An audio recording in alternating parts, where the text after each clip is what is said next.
Yes. नमस्कार, मैं लालजी प्रसाद। स्वागत है आपका आरा हिंदी स्कूल में। आज बहुत ख़ास क्लास है और मुझे लगता है कि इस क्लास के लिए आप बहुत इंतज़ार कर रहे होंगे, क्योंकि इससे पहले हमने जो कुछ भी किया है वो समझिए कि एक भूमिका रहा। और आज जो हम बात करने वाले हैं, जिस चैप्टर पर बात करने वाले हैं, ये हमारी जो है शुरुआत है, मूल शुरुआत है। और हम आज के बाद से मूल पाठ पुस्तक जो है, हम उसके जो चैप्टर्स हैं उनको लेकर डिस्कस करेंगे। और आज इस क्लास में हम बात करने वाले हैं बातचीत पर। ये आपको मालूम है कि आपके पाठ पुस्तक का ये जो पहला निबंध है, पहला चैप्टर है बातचीत, ठीक है, जिसके राइटर हैं बालकृष्ण भट्ट और 1844 में इनका जन्म होता है। हम इन्हीं चीज़ों को इसमें बात करने वाले हैं। लेकिन क्लास शुरू करने से पहले ये डिस्कस करना ज़रूरी हो जाएगा कि हम इस क्लास में किन किन बातों पर ध्यान देने वाले हैं। पहला बिंदु जो है, जो पहली बिंदु है हमारी, वो लेखक परिचय। और ये एक ऐसा बिंदु है ना कि जहाँ से आपका 3 से 4 प्रश्न ऐसे ही बनते हैं, निश्चित रूप में बनते हैं। ये पहला बिंदु है। और दूसरी बिंदु जो है हमारा सारांश है, ठीक है। हम बात करेंगे सारांश पर, फिर उसके बाद महत्वपूर्ण पंक्तियों पर बात करेंगे। और ये बहुत इम्पोर्टेंट है। मैं बताऊंगा कि पंक्तियों को कैसे आपको नोट करके रखना है। आगे इन्हीं चीज़ों पर बात करने वाला हूँ। और आगे हम देखेंगे PYQ 2023-2024 का, ठीक है। यानी PYQ का मतलब होता है प्रीवियर ईयर क्वेश्चंस, यानी पास्ट में जो क्वेश्चन ऑलरेडी कर चुके हैं, परीक्षाएं हो चुकी हैं, उनको हम देखेंगे। लेकिन इस क्लास में 2024 में जो प्रश्न और 2023 में पूछे गए उनको देखेंगे कि आखिर इस चैप्टर से कौन कौन से प्रश्न कैसे बने हैं, इनको हम देखेंगे। और फिर अभ्यास जो है, आपके पाठ पुस्तक में जो अभ्यास इस बातचीत के बाद जो प्रश्न दिए गए हैं उनको देखेंगे। और उनमें भी देखेंगे कौन से ऐसे प्रश्न हैं जो बहुत इम्पोर्टेंट हैं, उनका हल करेंगे बस। बाकी जो प्रश्न इम्पोर्टेंट नहीं हमारी दृष्टि से उसको छोड़ देंगे। और एक जो क्लास करेंगे सेपरेट, और सबसे इम्पोर्टेंट यही क्लास होने वाली है। इस बातचीत को पढ़ने के बाद जो हमारी क्लास होगी, क्यों, MCQ जो है मल्टीपल चॉइस क्वेश्चंस इसको बोलते हैं, तो इसमें हम देखेंगे अगर इसको केवल पढ़ लेंगे ना, तो आप इस पूरी किताब पूरा ये जो चैप्टर है आपका बातचीत, सारा उसमें मिल जाएगा कंटेंट, और वहीं प्रश्न बनेंगे, इसके अलावा कहीं से नहीं बनेंगे। तो चलिए ज़्यादा बात ना करते हुए बात पर आते हैं, अपना जो मूल बात है। तो अभी देखेंगे लेखक परिचय, और इसमें क्या क्या नोट करना है वो ध्यान देना है। इससे पहले आगे बढ़ें, आपसे रिक्वेस्ट है, एक कॉपी ज़रूर बना लीजिए हिंदी का स्पेशल, दूसरा पेन रखिए साथ में। और जो जो मैं बताऊंगा, जितना बताऊंगा, सिर्फ उतना आपको अपने अनुसार नोट्स बनाना है, आपको अपना नोट्स बनाना है, बस इतना आप ध्यान रखिएगा। और देखिए, आप पर डे शाम को 6 बजे इस क्लास को देख पाएंगे। 6 बजे ही लाता हूँ, मैं क्लास ला रहा हूँ, और देखेंगे कैसे क्या है फिर। लेकिन क्लास अभी जो हमारी आ रही है 6 बजे शाम को आ रही है। दूसरा, इसमें दूसरी जो बात है ना, कि आपको अगर कहीं और पढ़ रहे हैं तो उस क्लास को देखने के बाद अगर इस क्लास पर आ गए हैं तो इस क्लास को देखने में कंपैरिजन करके आपको अब स्थिर हो जाना है।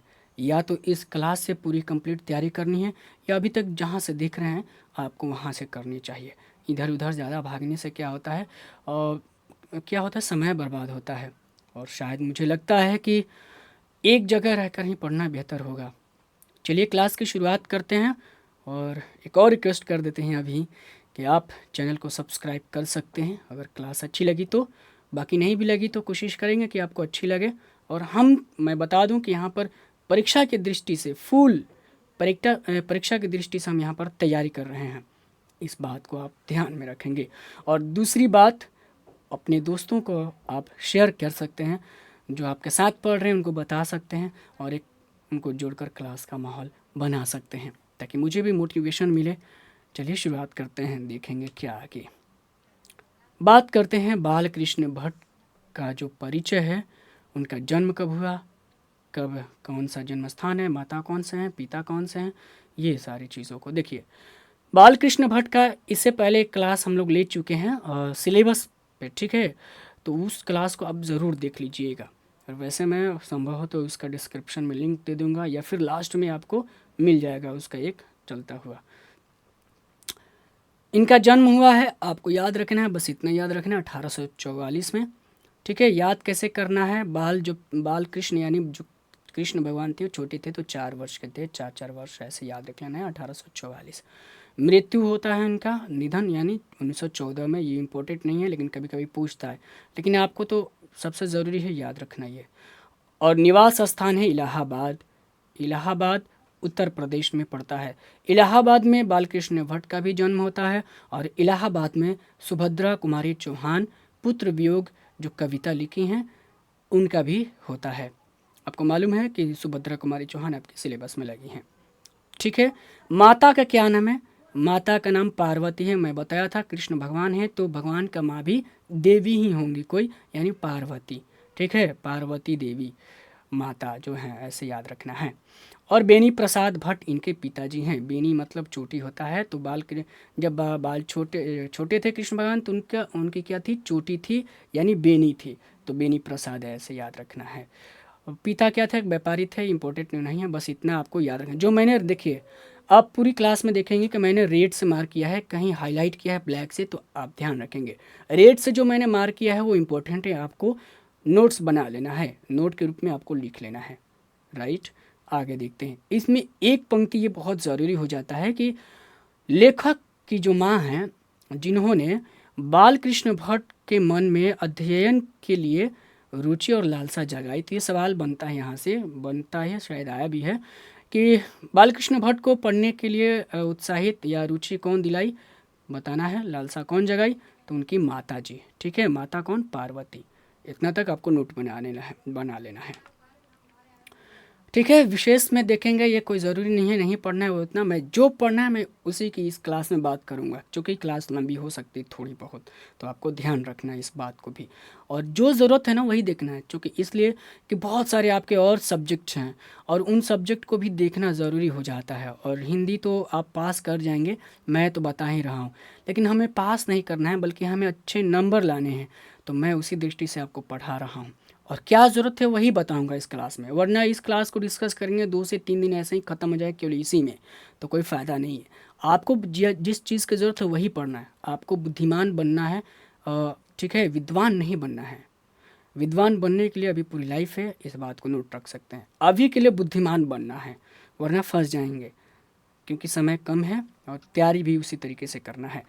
अब देखिए रचनात्मक जो है ये सक्रियता जो है उस पर बात करते हैं। ये किस युग के थे, एक सवाल यहाँ से बनता है। बालकृष्ण भट्ट भारतेंदु युग के थे। ठीक है, यानी भारतेंदु हरिश्चंद्र के साथ ही थे कि प्रेरणा से उन्होंने, अब यहाँ पर देखते हैं, हिंदी वर्धनी सभा के की ओर से इन्होंने हिंदी प्रदीप है, इसको नोट कर लेना। इन्होंने एक पत्र मासिक पत्रिका निकाला था और जिसका नाम है हिंदी प्रदीप। सवाल ये आया हुआ है कि हिंदी प्रदीप किसकी पत्रिका है, तो ये बालकृष्ण भट्ट का, इसको नोट बना लीजिए। नोट कैसे बनाना है, कॉपी A4 साइज का रखिएगा, उसमें बातचीत ऊपर चैप्टर का नाम लिख लीजिएगा यहाँ पर, और ऐसे दे देकर बिंदु नोट बनाना है कि हिंदी प्रदीप मासिक पत्रिका लिख देना है बालकृष्ण भट्ट। टाइम लिख देना है कब, 1800, ये भी प्रश्न हम देखेंगे हम आगे, 1877 में हिंदी प्रदीप का, ऐसे याद रख लेना है। ये 2 चीज़ें याद हमेशा रखना है। और एक सवाल बनता है यहाँ से कि ये बालकृष्ण भट्ट किस युग के हैं, तो ये आधुनिक युग के हैं। तो ये मैंने ऑलरेडी पिछले क्लास में बता चुका हूँ।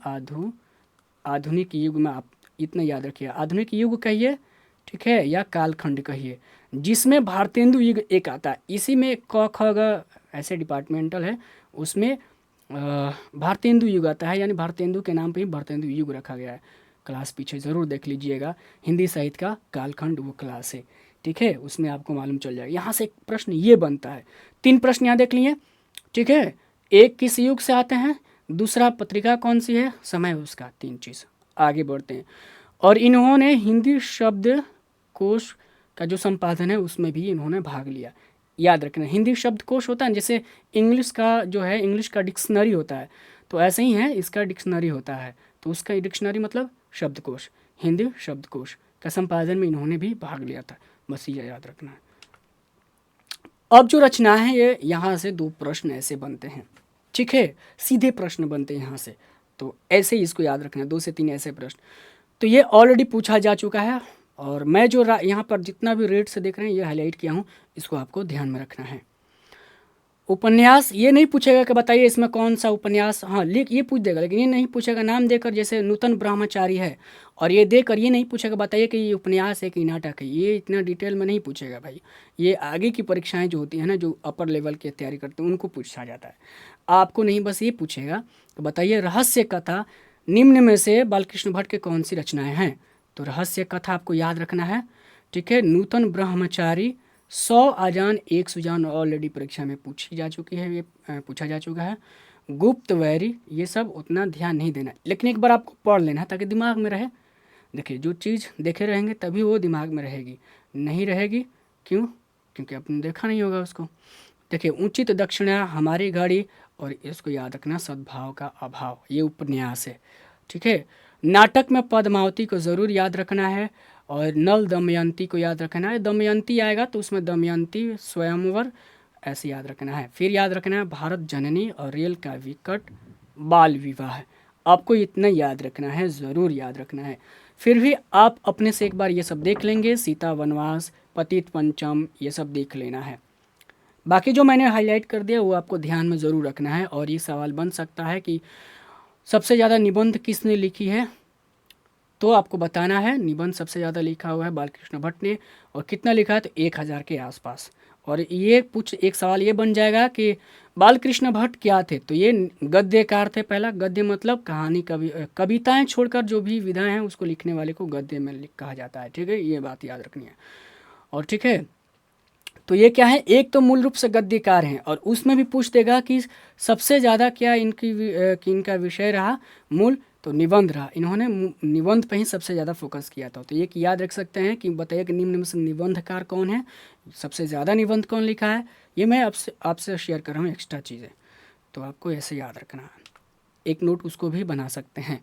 अब विशेषताएं में चीज़ इसको ध्यान रखना है कि ये किस में आते हैं, भारतेंदु युग में आते हैं, और इनके साथ भारतेंदु युग में कुछ राइटर्स रहे हैं, जैसे भारतेंदु हरिश्चंद्र, प्रताप नारायण मिश्र, प्रेमघन, आप पहले भी पढ़ चुके हैं इनको भी, प्रेमघन को पढ़े हुए हैं पहले, राधा चरण गोस्वामी, और भी जो हैं, ठीक है, राइटर हैं। तो ये नाम याद रखना है कि इनके साथ ये भी थे एक बालकृष्ण भट्ट, और नोट बनाना ज़रूरी नहीं है बट दिमाग में रखना है, ठीक है, ये चीज़ है। और मैं इस जो आपको पढ़ा रहा हूँ ना, ये बिल्कुल जो आपका एक मूल जो पुस्तक है ना उससे पढ़ा रहा हूँ मैं।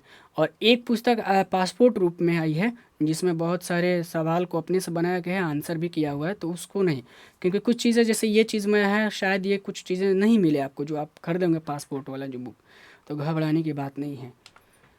अब ठीक है, यही जो मैंने पहले बताया ना कि बालकृष्ण क्या है, गद्यकार, क्या थे, गद्यकार, याद रखना। उसमें भी इन्होंने क्या लिखा है, सबसे ज़्यादा निबंध पर ध्यान दिया है, ठीक है। उसमें भी ये आप देख सकते हैं, निबंध उनकी अपनी विधा है, इसको एक नोट बना लेना है।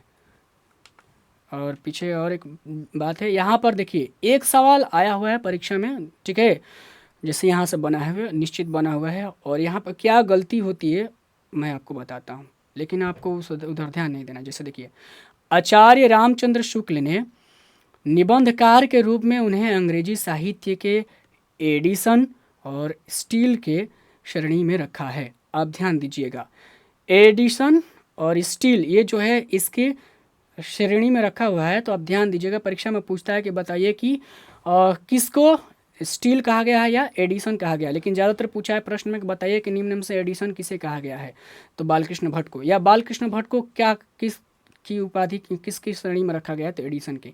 लेकिन आपको मैं बताता हूँ, ये सवाल जो है ना यहाँ पर क्लियर नहीं लिखा गया, लेकिन एक प्रमाणिक बुक है जहाँ से मैं बताता हूँ, वहाँ से आचार्य रामचंद्र शुक्ल ने बालकृष्ण भट्ट को स्टील कहा है। क्या कहा है, स्टील, याद रखना है। और एडिसन किसे कहा है, प्रताप नारायण मिश्र।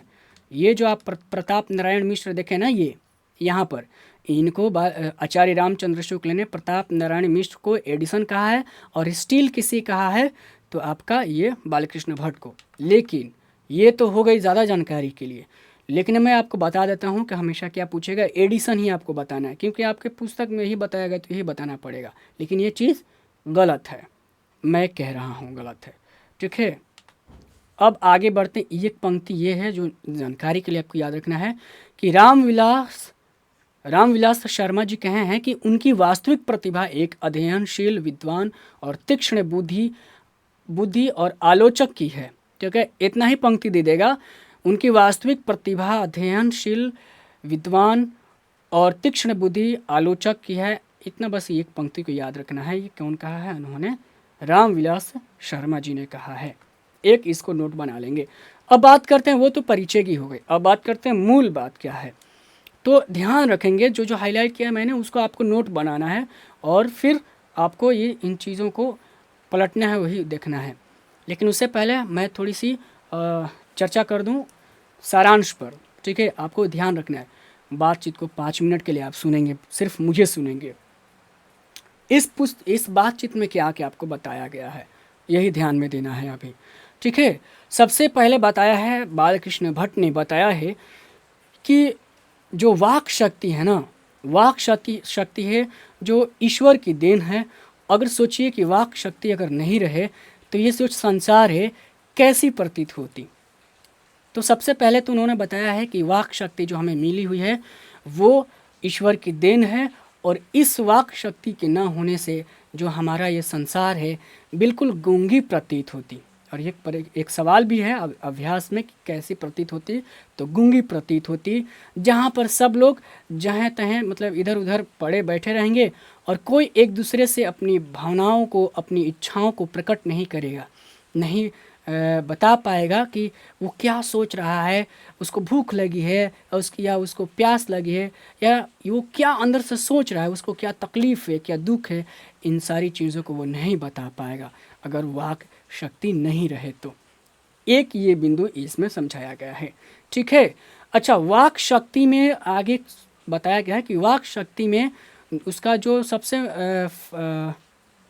इम्पोर्टेंट चीज़ क्या है, स्पीच है और साधारण बातचीत है, ठीक है। उसका भेद उन्होंने बताया हुआ आगे। तो आप यहाँ पर आगे हम देखते हैं कहाँ उसमें फ़ायदा यही, मतलब वाक शक्ति के फ़ायदा में कौन कौन आ गया, स्पीच और साधारण बातचीत, ये दो चीज़ें। अब आगे बात करते हैं, बालकृष्ण भट्ट इसमें आगे बात करते हैं कि स्पीच क्या है। तो स्पीच एक बने बनाए फॉर्मेट होता है, ठीक है। आपको उसमें सीमाएं होती हैं। जब आप स्पीच देते हैं तो उसकी पूरी तैयारी पहले से करते हैं, और किसी मंच पर जाकर आप बिल्कुल आहिस्ता आहिस्ता सोच विचार कर उन्हीं बातों को रखते हैं। सबसे पहले अभिवादन करते हैं, हेलो हाय करते हैं, नमस्कार करते हैं, और फिर अपनी बातें धीरे धीरे रखते हैं। यह स्पीच की बात हो जाती है ऐसे। और स्पीच में होता है कि आप बातों को उतनी ही सीमा में रख पाते हैं, और इसमें कृत्रिमता लाते हैं। जैसे दर्शक दीर्घा में बैठे लोगों को लोगों से तालियां पिटवाने के लिए, उनको हंसी ठिठोला लाने के लिए, करवाने के लिए आप क्या करते हैं, स्पीच में कुछ चीज़ों को जोड़ते हैं, कृत्रिमता लाते हैं, यानी आर्टिफिशियल संवाद को जोड़ते हैं, ठीक है। बनावटी, उसको आपको एक सिंपल शब्द में कहूँ तो बनावटी, यानी स्पीच में बनावटी चीज़ों को जोड़कर हंसाने की, तालियां बजवाने की कोशिश कराई जाती है। लेकिन साधारण बातचीत में क्या होता है, साधारण बातचीत में होता है कि आप इन सीमाओं से बंधे नहीं रहते हैं। आप जो मर्जी वो बात करते हैं, अपने लोगों के बीच खुलकर बातें करते हैं, और जब आपको कुछ ऐसी बातें आती हैं तो आप खुल के हंस भी लेते हैं, ऐसा भी होता है। तो इसमें क्या होता है, प्राकृतिक रूप से बात करते हैं, इसमें कोई बनावट नहीं रहता है, कोई बनावटी बातें नहीं होती है, ठीक है। यहाँ तक आप समझ गए कि पहले तो वाक शक्ति ईश्वर की देन है, दूसरा ये वाक शक्ति नहीं रहे तो ये दुनिया गूंगी हो जाएगी, अपनी भावनाओं को प्रकट नहीं कर पाती। तीसरी बिंदु है इसमें कि स्पीच, वाक शक्ति में स्पीच आती है जिसमें हम एक बिल्कुल सीमित सीमा में बातें करते हैं, मंच पर जाकर अपनी भावनाओं को रखते हैं। और लेकिन इसमें अगली बिंदु जो है, साधारण बातचीत में ऐसा नहीं होता है, हम खुलकर बातें करते हैं, इसकी कोई सीमाएं नहीं होती है, जब मर्जी ऐसी कोई बातें अचानक से आ जाती हैं तो उस पर हंस लेते हैं, आपको ये ध्यान रखना है। और आगे आप यहाँ पर देखेंगे, यहाँ तक मैंने समझा दिया। और स्पीच में देखिए, इस पॉइंट को हाईलाइट किया तो आप इसको नोट कर लेंगे। स्पीच वक्तृता और बातचीत दोनों है। कौन से हैं? वाक शक्ति, ये दोनों है। यानी वाक शक्ति क्या है? स्पीच भी है और बातचीत भी है। वक्तृता मतलब होता है भाषण होता है, स्पीच का मतलब है स्पीच भाषण की कला। आपको यह ध्यान रखना है। यहाँ तक समझ गए हैं? उम्मीद है कि समझ गए होंगे और आपको यही नोट बनाना है। और आप सारांश में खुद से लिखिएगा। इस क्लास को देखने के बाद आपको दिमाग में जो कुछ भी आए ना, कलम उठाइएगा, उसको लिखना शुरू करिएगा। ये मत सोचिएगा कि कहाँ से शुरुआत करें, नहीं, आपको कुछ भी लाइन आ जाए, गलत लाइन ही लिखिएगा। जब आप एक लाइन लिखेंगे ना, तो आपको जो है ना दूसरी लाइन खुद दिमाग दे देगा कि आप ये लिखो। जब आप लिखने लगेंगे ना, 2-3 लिखेंगे ना, तो पूरी की पूरी जो है ना आप किताब की बातें लिख पाएंगे, यानी सारांश को लिख पाएंगे। और फिर दोबारा उसमें देखेंगे कि क्या गलती किया है मैंने, क्या नहीं किया है, फिर उसको छाटेंगे। तो आपके अंदर एक शक्ति डेवलप होगी, जो खुद से लिखने पढ़ने की जो शक्ति बोलते हैं उसको। और कोई भी हो चैप्टर, उसका सारांश आप खुद लिख पाएंगे। तो ये एक लिखने की जो है ना आपके अंदर क्षमता डेवलप होगी। आपको ऐसे एक करना है, क्योंकि विषयनिष्ठ भी आपको परीक्षा में लिखने होते हैं, प्रश्नों के जवाब देने होते हैं, तो आप यहाँ से शुरुआत कर सकते हैं। और एक और चीज़ है, आपने लिखना रोज़ लिखिएगा, राइटिंग जिसको बोलते हैं इंग्लिश में, आप ज़रूर लिखिए। थोड़ा सा ही लिखिए, एक पैराग्राफ लिखिए और एक टाइमर सेट करिए कि मैं अगर एक पैराग्राफ को लिखता हूँ, यानी 3 से 4 पंक्तियों को लिखता हूँ, तो कितने मिनट लगते हैं, ये जांचिए।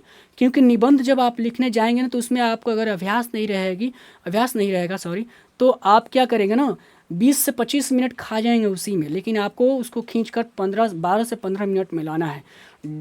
1.5 से 2 पेज में लिखना है, यानी 1.5 पेज में हार्डली लिखना होता है, ठीक है। लेकिन उसको कैसे लिखेंगे निबंध को, ये बहुत ज़रूरी हो जाता है अभ्यास। और अभ्यास कैसे होगा? आप रोज़ लिखिए और टाइमर सेट करिए कि हम अगर 3 पंक्ति लिखते हैं तो कितना टाइम लग रहा है, अगर 10 पंक्ति लिखते हैं तो कितना टाइमिंग दे रहा हूँ, तो उसको कम करना है। ऐसे प्रैक्टिस बनाइए, ठीक है। उम्मीद करता हूँ आपको ये सब अच्छा लग रहा होगा। थोड़ी सी क्लास इसी के चक्कर में बड़ी हो जाती है। देखिए, बताना तो मैं बता ही देता कि लाइन जैसे यूट्यूब पर हमारे बाकी के टीचर समझाते हैं, लाइन पर लाइन ऐसे पेन घुमा के समझाना हो तो समझा सकता हूँ मैं, लेकिन वैसा नहीं है। थोड़ा सा लगेगा, आपको समझना है। जैसे अभी क्या है कि आप शहर में जाते होंगे, कोचिंग करते होंगे, शायद आप टीचर के पास अभी नहीं पढ़ पा रहे होंगे, या आपके टीचर जो होंगे या पूरी तरीके से नहीं बता पा रहे होंगे आपको हिंदी को, या बता भी रहे होंगे तो आप ज़्यादा फोकस नहीं कर पा रहे होंगे अपने अदर सब्जेक्ट के कारण। तो यहाँ ज़रूरी हो जाता है कि यहाँ पर आप सब चीज़ों को कम समय में जान लें, ठीक है। और ये सारे सब्जेक्ट के लिए करना है, केवल हिंदी के लिए नहीं करना है, बाकी सब्जेक्ट के लिए भी ये भी प्रैक्टिस करना है लिखने का, राइट। चलिए, बातचीत में आगे जो बिंदु है कि वही मैंने बताया है कि बातचीत में जो है स्पीच वाली जो बातचीत है ना, यहाँ पर देखिए, यहाँ पर ध्यान देना है, यहाँ पर ध्यान देना है कि स्पीच वाली बातचीत पर मैं बात कर रहा हूँ, ठीक है ना। स्पीच वाली यहाँ पर बातचीत क्या है कि इसमें नाज नखरा जाहिर करने का मौका नहीं दिया जाता है। सही बात है, जब मंच पर जाएंगे तो नाज नखरा थोड़ी करेंगे। आप अपने दोस्त के बीच रहेंगे तो नाज नखरा करेंगे, घर परिवार के बीच बातचीत करेंगे तो नाज नखरा करेंगे, या फ़ोन पे किसी से बात करेंगे तो नाज नखरा करेंगे। लेकिन मंच पर किसी हॉल में किसी प्रतिष्ठित लोगों के बीच जब अपनी बात रखेंगे तो वहाँ नहीं करेंगे। इन सारी चीज़ों को मैंने समझा दिया, यहाँ तक बिंदु आपने देख लिया, ठीक है। इसके बाद यही बता रहे हैं कि साधारण बातचीत होती है ना, यहाँ पर अब हम बात करते हैं। यहाँ पर देखिए, साधारण बातचीत आगे की बिंदु है। साधारण स्पीच को उधर कर लिए, अब साधारण की बात करते हैं। वहीं साधारण में आप हंसी ठिठोली का आपको मौका मिल जाता है, ठीक है, नाच नखरा करने का आपको मौका मिल जाता है। और एग्जामिनर का दिमाग घुमा तो ये आपको दे सकता है कि बताइए स्पीच और असाधारण बातचीत में क्या अंतर है। तो ये आपको लिख देना है कि स्पीच में सीमाएँ होती हैं बात करने के, साधारण बातचीत में कोई सीमाएँ नहीं होती है। उसमें आपको हंसी ठिठोली करने का, नाच नखरे करने के लिए बाधित होते हैं, नहीं कर पाते हैं उसमें। और यहाँ पर क्या है, आप इसके लिए बाधित नहीं होते हैं, आप खुलेआम कर सकते हैं कभी अचानक से ऐसे आपको बनाना है, ठीक है। साधारण बातचीत में ये आप जान गए कि मौका करतल ध्वनि के लिए भी, और ठीक है, उस करतल ध्वनि का मतलब ये स्पीच में क्या आता है कि आपको कुछ ऐसी बातें बोलनी है कि करतल ध्वनि है, लोगों ताली बजाएं, आप थोड़ा सा मनोरंजन दिखाते हैं, खुश हो जाएं आपको कि वाह क्या बातें कहीं, क्या पंक्तियाँ कहीं आपने। स्पीच में ऐसी होती है, लेकिन ऐसी नौबत आपको बातचीत में लाने की ज़रूरत नहीं पड़ती है। चलिए आगे बातचीत करते हैं। और एक चीज़ ये सबसे इम्पोर्टेंट, इसको नोट कर लेना है। घरेलू बातचीत मन रमाने का ढंग है। सवाल आ जाएगा, घरेलू बातचीत क्या है, कैसी ढंग है, तो मन रमाने का, ये सवाल यहाँ से सीधे बनेगा, आप इसको नोट कर लीजिएगा। आगे बात करते हैं, स्पीच की वह सजिंदगी बेकदर हो धक्के खाती फिरती हैं। और वही कहता है कि मन देखिए, स्पीच में क्या होता है, घरेलू बातचीत में हम लोग क्या करते हैं कि मन रमा लेते हैं, लेकिन स्पीच में ऐसी नहीं है। वो संजीदगी जो है, संजीदगी, ज़िंदगी बार बार आ रहा है, संजीदगी जो है नहीं आती है, मतलब जिंदा दिली उसमें नहीं दिखा पाते। आप रोबोट की तरह होते हैं, आप खुल के मुस्कुरा नहीं सकते, खुल के हंस नहीं सकते हैं, खुल के अपनी बॉडी को घुमा कर नहीं सकते हैं, नाच गा नहीं सकते हैं, बिल्कुल आप मूर्त रूप में रहते हैं, लगता है कि आर्टिफिशियल ज़िंदगी वहाँ पर जी रहे हैं, ऐसा कुछ होता है। तो यही चीज़ है, यहाँ पर क्या ध्यान यही रखना है। तो अभी तक तो हमने इतना बात किया और आगे अब बात करते हैं, ठीक है, यहाँ तक बात कर लिया। सारांश में देखिए ये सब बातें हो रही हैं अभी, और साथ साथ हम इम्पोर्टेंट पंक्तियों को भी ध्यान दे रहे हैं। तो अब आपको क्या करना है ना कि जो जो मैं हाईलाइट किया हूँ आपको नोट बना लेना है, और ज़्यादा कुछ करना है तो आपको एक हाईलाइटर खरीद लीजिएगा, और जो बुक है ना उस पर इन पंक्तियों को हाईलाइटर से हाईलाइट कर दीजिएगा। तो इससे भी एक तो कलरफुल आपकी किताब भी दिखेगी, गंदा नहीं दिखेगी, और दूसरा फ़ायदा ये हो जाएगा कि जैसे आप कहीं भी रहेंगे तो किताब रहेगी, तो आप किताब से भी ऐसे पलट के देख लेंगे। अगर नोट्स भी नहीं है आपके पास, किताब रहा, तो किताब को एक नोट के तौर पर देख सकते हैं, ये ऐसा कर सकते हैं, ठीक है। तो आगे बात करते हैं, इसी में आगे होता है कि साधारण बातचीत में क्या होता है ना कि आप अपने अंदर की जो कुछ मवाद है, धुआं जो जमा रहता है, वो साधारण बातचीत से आप अपने को बाहर निकाल पाते हैं उसको, और अपने आप को शांत कर पाते हैं। ऐसे देखिए, जब आप किसी से बातचीत करने लगते हैं, साधारण बातचीत करते हैं, किसी से मिलते हैं, तो आपके अंदर जो कुंठा है, दर्द है, पीड़ा है, उसको क्या करते हैं, या जो ईर्ष्या है आपके अंदर, किसी के प्रति क्रोध है, तो आप क्या करते हैं, किसी से वो बताते हैं तो थोड़ा सा हल्का हो जाते हैं, या फिर आप रो लेते हैं तो हल्का हो जाते हैं। यही बात होता है कि जब हम बातचीत करते हैं ना, तो उसमें क्या होता है कि जो कुछ धुआं मवाद जो जमा रहता है, वो बातचीत के जरिए भाप बनकर बाहर निकल के आ जाता है। और इसको मैंने हाईलाइट करके रखा हुआ है क्योंकि ये बहुत इंपॉर्टेंट है, और ये परीक्षा में पंक्ति आ चुकी है, और यहाँ से व्याख्या भी आ चुकी है। ये पूछा गया यहाँ से व्याख्या करिए, इसका व्याख्या। तो यही व्याख्या में क्या करना होता है कि जब बातचीत से क्या होता है कि जब भी हमारे अंदर की कोई पीड़ा है, कोई ऐसी भावनाएं आई हैं, या किसी के प्रति ईर्ष्या जग गई है, ठीक है, या किसी को हमें कुछ डांट सुनाना होता है, तो फिर हम उस बातचीत के माध्यम से, या किसी की शिकायत भी करते हैं अगर, तो हम अपनी बातचीत के ही माध्यम से किसी को बताते हैं कि वो फलना ऐसा है वैसा है, अपने अंदर की जो है भड़ास निकालते हैं। तो क्या करती हैं, सब बातचीत के ही माध्यम से करते हैं। मवाद मतलब वही भड़ास जो है, ईर्ष्या है, ठीक है, धुआं, यही सब जो है। धुआं का मतलब यहाँ समझिए कि जो एक दुख है, कुंठा है, पीड़ा है, अपनी जो आपको आपकी जो भी इच्छा है वो प्रकट करते हैं। तो ये इन्हीं सारी बातों को आपको भावार्थ में लिखना होता है। इसको भी आप नोट कर लीजिएगा, मैं जो अभी बता रहा हूँ उसको दिमाग में रखिए, और फिर ये भी लिखिएगा। आगे सवाल भी ये बना हुआ है, 2024 में ही बना है, मैं देखूँ, हम आपको दिखाएंगे कि कहाँ बना हुआ है, हम लोग आगे भी देखेंगे। तो इतना आप समझ गए कि ऐसे होता है। आगे बात करते हैं, ये थोड़ा सा इसको हाईलाइट कर दिया हूँ, ऐसा ज़रूरी नहीं है, लेकिन एक नोट इसमें आप नोट कर सकते हैं इस सारांश में, कि अगर जिसको ये बातचीत की लत लग जाती है तो वो अपना नुकसान भी कर जाता है। कई बार किसी काम को छोड़कर वो सिर्फ बातचीत में ही भूल जाता है। तो ये आपको एक नोट रखना है कि जिसको बातचीत करने की लत लग जाती है वो अपना नुकसान भी कर देता है, काम उसका उधर पड़े रह जाता है, वो बातचीत में ही भूल जाता है। ये होता है कुछ लोगों में, ऐसा होता है, गाँव में भी होता है ज़्यादातर। आप एक बिंदु को इसको नोट रख सकते हैं, इस चैप्टर में यही बातें कही गई हैं। बाकी इस चैप्टर की जो शैली आप है ना, जो पढ़ेंगे ना निबंध को, तो आपका दिमाग चकरिया जाएगा, क्योंकि आपके अभी अंदर वो क्षमताएं डेवलप नहीं हुई हैं कि आप इस निबंध की जो भाषा शैली है उसको समझ पाएँ आप। इसलिए मैं आपको सीधे सीधे बता रहा हूँ कि क्या चीज़ें, और सीधे बता रहा हूँ कि आपको क्या नोट रखना है, बस यही चीज़ आपको ध्यान में रखना है। शायद थोड़ी सी आप डिस्टर्ब हो रहे होंगे, थोड़ा सा कि बाहर बारिश हो रही है और उसकी आवाज़ शायद आ रही हो, पर आप, मैं जो बता रहा हूँ उसको आपको दिमाग में रखना है। समझ गए यहाँ तक? जिसको बातचीत की लत होती है वो अपना हर्ज कर जाता है। कई बार ऐसा होता है, देखे होंगे कि बहुत सारी महिलाएं होती हैं, ऐसे तो एक को किसी को नहीं कहना चाहिए, गलत हो जाएगा ये, ठीक है, लेकिन फिर भी आपको हिंट करता हूँ कि बहुत सारी ऐसी स्त्रियाँ होती हैं कि रील्स देखने पर या किसी के मायके या कहीं बात करने में चक्कर में खाना पका रही तो हैं किचन में कहीं, तो ये कभी कभी उनका वहाँ पर नुकसान हो जाता है, वो भूल जाती हैं कि अरे देखो मैं तो ये भूल ही गई कि वहाँ पर अपना खाना पका रही है, दूध चढ़ाई हुई हूँ। तो ये ऐसा भी हो जाता है घटना, ये आपके साथ भी होता है। आप रील्स देख रहे हैं, चल रहे हैं, पता नहीं कब गड्ढा आ जाए, आप गिर गए होंगे, या थोड़ा सा आपको ठेस लग गया होगा, ऐसा भी हो, या कोई सामने से आ गया होगा, आपको धक्का भी लग गया होगा मोबाइल चलाने के चक्कर में। तो मतलब चक्कर का मतलब वो बातचीत करने में, आप किसी से बात कर रहे हैं, इस संदर्भ में है यहाँ पर। इतना आपको सारांश में ध्यान रखना है। अब देखिए 3 लोगों की बात आती है इसमें, रॉबिन्सन क्रू और एडिसन बेनी जॉनसन, ठीक है, यहाँ पे रॉबिन्सन, ठीक है, एक बेनी जॉनसन है, और बेनी जॉनसन किधर गए बाबू, ठीक है, बेन जॉनसन, ये 3 लोगों हैं। तीनों लोगों की 3 पंक्तियां बनती हैं और तीनों से यहाँ से सवाल कई बार आ चुके हैं अलग अलग रूप में। तो अभी तक आपने क्या क्या देखा, उधर देख लिया, उधर वाक शक्ति ईश्वर की देन। दूसरी बिंदु आप देखें कि अगर नहीं रहेगी वाक शक्ति तो दुनिया गूंगी रहेगी। तीसरी बिंदु आपने देखा कि वहाँ पर कि वाक शक्ति में स्पीच और साधारण बातचीत उसका जो है आता है उसमें, और स्पीच में कृत्रिमता रहती है जिसमें आप किसी दायरे में, सीमा में रह के अपनी बातों को रखते हैं, ठीक है। साधारण बातचीत में ऐसा नहीं होता है, आप अपनी भावनाओं को खुलकर कहते हैं, हंसते खुलकर बातें करते हैं। चौथी आपने बात देखा कि अगर बातचीत का जो अगर लत लग जाए आपको तो कोई समान नुकसान कर सकते हैं। और उससे पहले थोड़ी सी क्या देखा आपने, 1 मिनट, उससे पहले देखा कि साधारण बातचीत में क्या होता है कि जो हमारे अंदर दुख पीड़ा है, ईर्ष्या है, उसको हम बाहर निकाल पाते हैं, ठीक है, यहाँ तक देख लिया।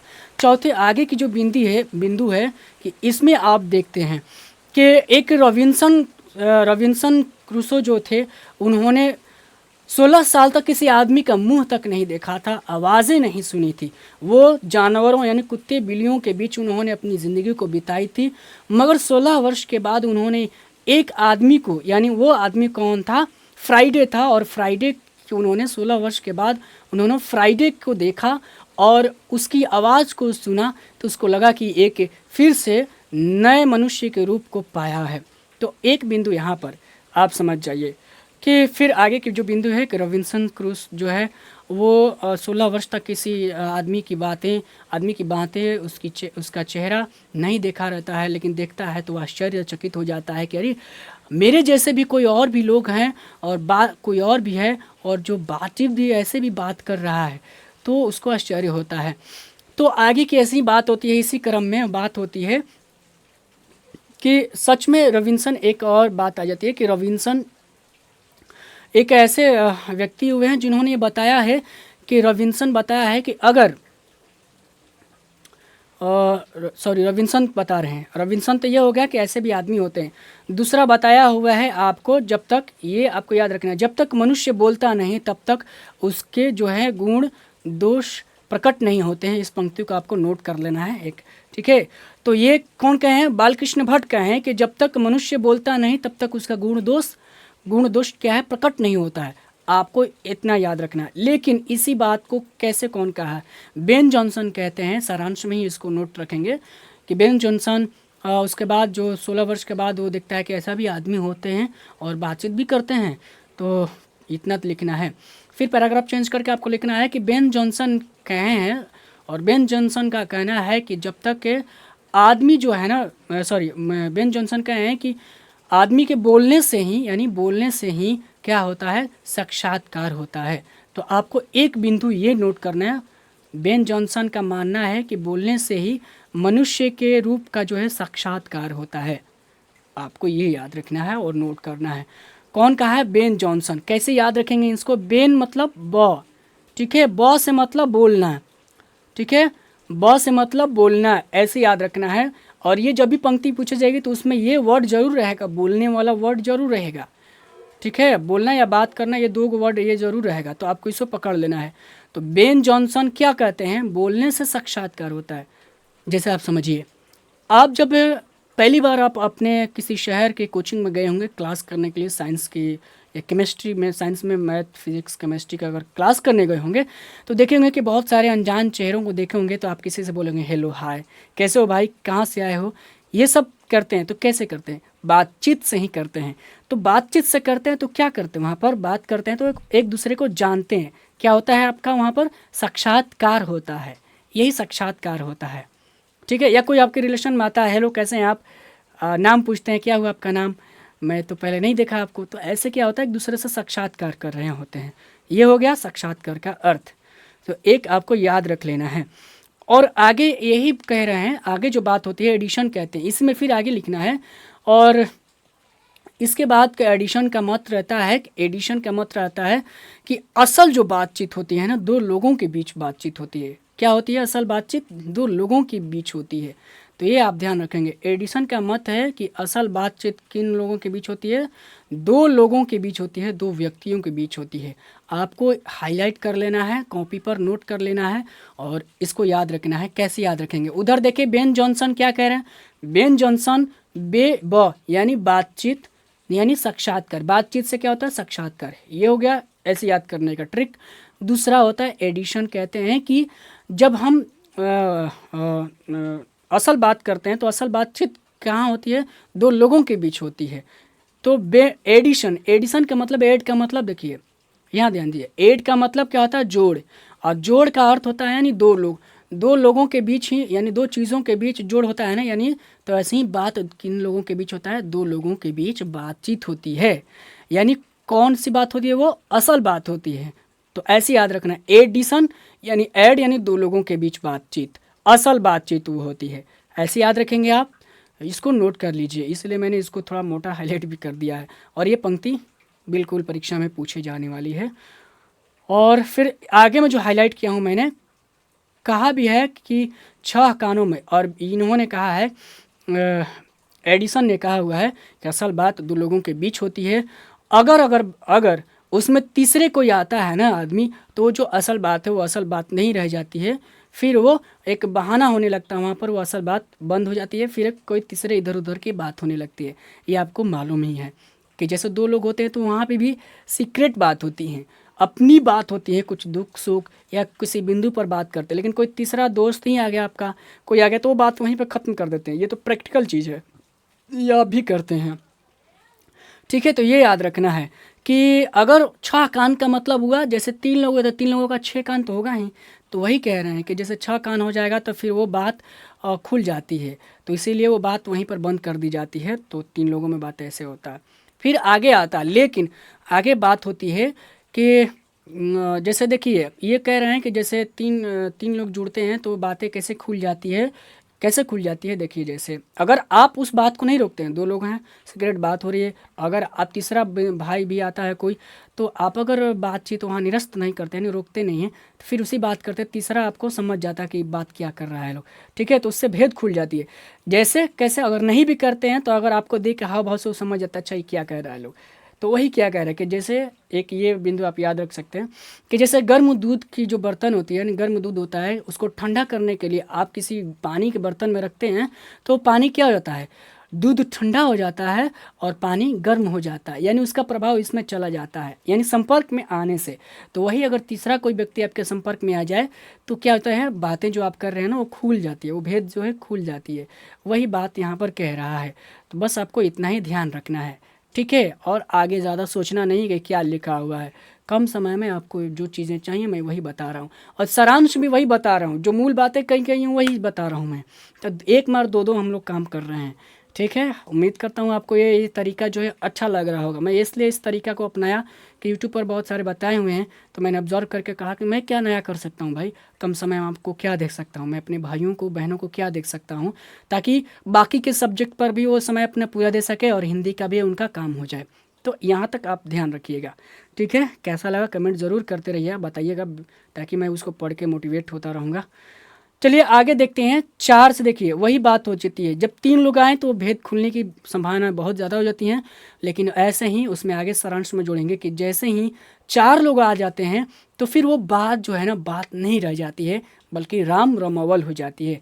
राम रमावल का मतलब खाना पूर्ति। आप एक वर्ड में याद रखिए, खाना पूर्ति हो जाती है। आप तब अपनी बात नहीं करते हैं, तब आप कुछ आसपास के अपने बात नहीं करते हैं, दोस्तों की बात नहीं करते, बल्कि अब तीसरे लोगों की, चौथे लोगों की बात करते हैं, गली मोहल्ले की बात करते हैं, देश दुनिया की बात करते हैं, और हंसी ठिठोली की बात करते हैं, कौन क्या कर रहा है उसकी बातें करते हैं। मतलब उस बात में कोई जान नहीं रहती है। आप समझिए कि वो टाइम बर्बाद कर रहे हैं, या फिर एक कहें कि अपना एक मनोरंजन कर रहे हैं, वही बात हो जाती है राम रमावल। तो ये पंक्ति याद रखना है कि 4 से अधिक की बातचीत तो केवल राम रमावल कहलाएगी। इस पंक्ति को भी आपको नोट कर लेना है, और सवाल ये बना भी है। ठीक है, और अगर यहाँ से अगर ऐसे भी सवाल बन जाए, अगर नया करे, तो 4 लोगों में जो बातचीत होती है, अगर 4 लोग जो हो जाते हैं तो राम रमावल का अर्थ हुआ यानी राम रमल खाना पूर्ति समझ जाइए, ठीक है। अगर ये नहीं देके कह दे तो वो क्या नहीं होता है, तो संलाप जो होता है वो नहीं कहा जा सकता। ऐसे भी सवाल बन सकता है कि चार लोग, जब चार से अधिक लोग जो होते हैं तो उनमें संलाप और नहीं होता है, ठीक है। ऐसे बात समझेंगे आप। आगे की सारांश में बात करते हैं कि सारांश के कई भेद बताए गए हैं इसमें, ठीक है। यहाँ तक दूसरी बातें हो रही थी, उधर पहले बात जो हुई, अब वहाँ से ट्रैक चेंज हो रहा है इस निबंध में। मैं आपको फॉर्मेट बता रहा हूँ कि निबंध के क्या फॉर्मेट है। अभी तक उधर देख लिए निबंध के, अब वाक शक्ति में फ़ायदा जो कुछ है और विद्वानों की जो कौन कौन बातें क्या कहा है उनको देख लिए। अब तीसरी जो फैक्ट है ना, इसमें ये बताया गया है कि बातचीत के क्या भेद हैं, कौन से लोग किस तरीके का बात करते हैं, इन चीज़ों को यहाँ पर देखेंगे, ठीक है। तो देखिए, बातचीत के भी अनेक भेद हैं, जिसमें से आप देखे हुए हैं कि बड़े बुजुर्गों की बातचीत, अगर परीक्षा में लिखना है तो लिखना है कि बातचीत के भी कई भेद हैं, उसमें हाईलाइट करके डैश देकर लिख सकते हैं बड़े बुजुर्गों की बातचीत, फिर एक डैश देकर आप उसी सारांश में लिख सकते हैं इस बात को, ठीक है। कि जब दो बूढ़े आपस में बातचीत करते हैं तो वो क्या करते हैं, वो प्रायः ज़माने की शिकायत हुआ करती है उसमें, समझ गए।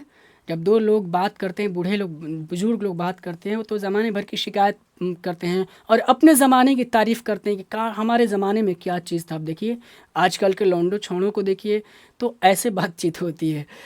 तो आप इतना एक वर्ड में या एक सेंटेंस में याद रखिए कि जब दो बड़े बुजुर्ग जो बूढ़े बातचीत करते हैं तो ज़्यादातर होता है कि संभावनाएं होती हैं कि वो ज़माने भर की शिकायतों की बात करते हैं, शिकायतें भरी बातें करते हैं, ठीक है। और अपनी बातों को ये बताते हैं कि हमारे ज़माने में क्या था नहीं, और कुछ उसमें कुछ बातें सही बोलेंगे तो कुछ झूठ बातें रहेंगे, इतना याद रखना है।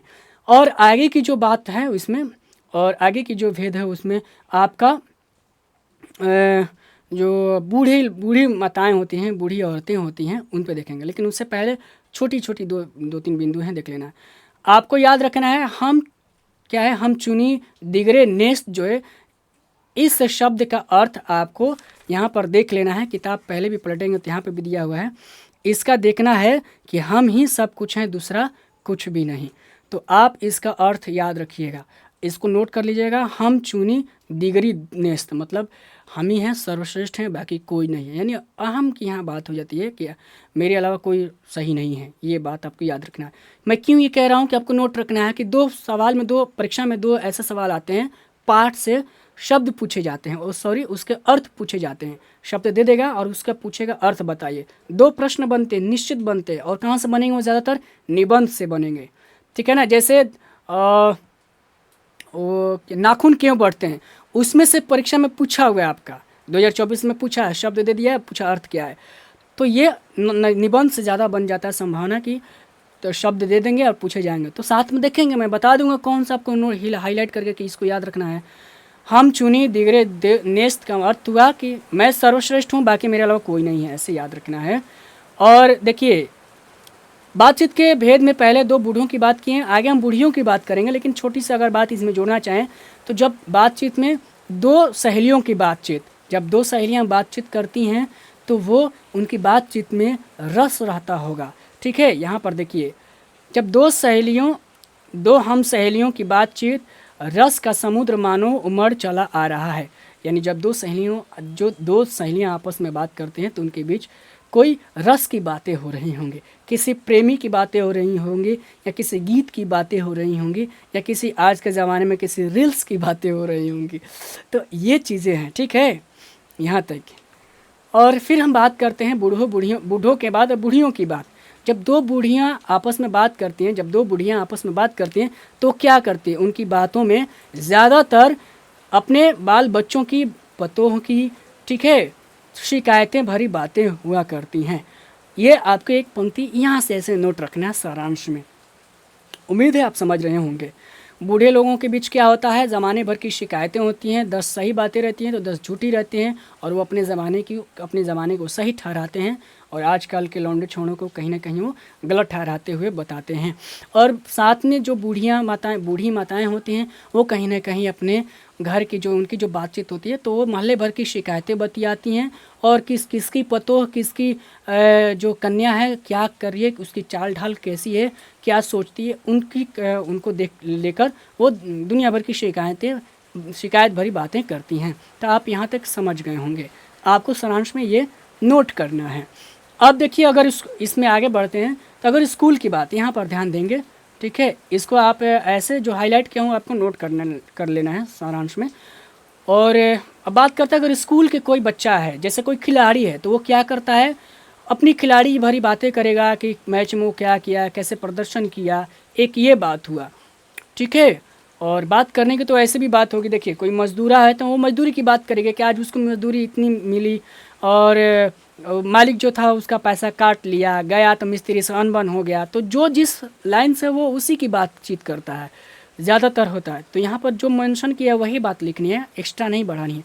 लेकिन एक थॉट दिया मैंने आपको कि अगर कोई मिस्त्री है, ठीक है, कोई बढ़ई है, तो वो लकड़ियों के बारे में बात करेगा, बनाने की बात करेगा। आप विद्यार्थी हैं, पढ़ रहे हैं, तो पढ़ने की ही बातें करेंगे। आप साइंस पढ़ रहे हैं, तो अभी इंटर की तैयारी कर रहे हैं आप, ठीक है, 12वीं की तैयारी कर रहे हैं, तो आप क्या बात करेंगे, 12वीं की परीक्षा से रिलेटेड ही बात करेंगे। तो ऐसी ही बातें हो जाती हैं। आगे देखते हैं, अगर देखिए लड़कों की बातचीत का उद्देश्य क्या होता है, अगर स्कूल की बातें हैं तो वो या तो अपने उस्ताद यानी जो टीचर होंगे, या तो उनकी शिकायत करेंगे कि और टीचर अब ऐसा बा हैं, ठीक ना पढ़ावे वो, ऐसे ठीक बा, ओकर चाल देख लीस कैसे चलेला मतलब ऐसे बातें होती है, हम लोग भी किए हुए हैं। तो ऐसी बदमाशियाँ होती हैं। तो ये बातचीत वो लड़के करते हैं, ठीक है। या फिर थोड़ी सी बदमाशी भी करते हैं लड़के, देखेंगे स्कूल की जो लड़कियां हैं उनको लेकर कुछ कमेंट करेंगे, आपस में बातचीत करेंगे, देखो वो कैसी है क्या है, ऐसे होता है, ठीक है। या फिर लड़कियां भी ऐसी बात करती हैं। तो ये बातचीत का ही एक भेद है, समझ गए। और ठीक है, और आगे बढ़ते हैं। ये कोई ख़ास नहीं है, जब गांव में जब दो लोग बातचीत करते हैं ऐसा भी बात होता है, अगुआ की शादी की भी बात होती है, इतना इम्पोर्टेंट नहीं। इतना समझ गए सारांश में। अब देखते हैं सबसे इम्पोर्टेंट क्या है। हमारे देश में अशिक्षित लोगों में जो बतकही होती है, बातचीत हम जो कर रहे हैं, तो यही बातचीत क्या कहलाता है, जो अशिक्षित लोग हैं यानी अनपढ़ जो लोग हैं, जो नहीं साक्षर नहीं हुए हैं, तो वो बातचीत करते हैं, तो उनकी जो बीच बातचीत होती है क्या कहलाती है, बतकही, ठीक है। यानी आपको इसको क्या बोलते हैं, लोकल भाषा में बोलेंगे बतकही, ठीक है। लोक शब्द इसको बोलेंगे हम, बतकही क्या हुआ, लोक शब्दावली हो गया। तो एक नोट इसको कर लेना है आपको।